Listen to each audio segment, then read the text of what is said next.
নমস্কাৰ বন্ধু বান্ধৱীসকল, আজি 10 জুলাই ডাঙৰ খবৰ ক'বলৈ লৈছোঁ। যদি মোৰ চেনেলত কোনোবা নতুনকৈ আহিছে, স্ক্ৰীনত দিয়া ছাবস্ক্ৰাইব বাটনটো ক্লিক কৰি দিব। বলক দেৰি নকৰাকৈ ভিডিঅ'টো আৰম্ভ কৰোঁ।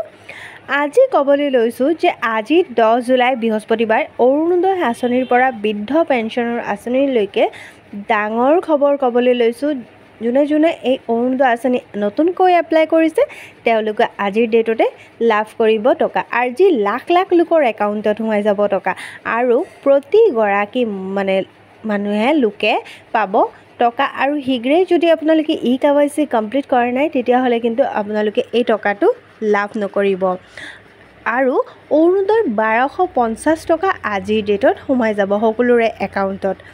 বৃদ্ধ পেঞ্চন, বিধৱা পেঞ্চন, দিব্যাংগসকলৰ আজিৰ ডেটতে এই টকাটো লাভ কৰিব। আৰু যদি আপোনালোকে নতুনকৈ এপ্লাই কৰিছে তেতিয়াহ'লে আপোনালোকেও আজিয়েই লাভ কৰিব 1250 টকা। আৰু যদি KYC কমপ্লিট কৰা নাই তেতিয়া কিন্তু আপোনালোকে লাভ নকৰিব।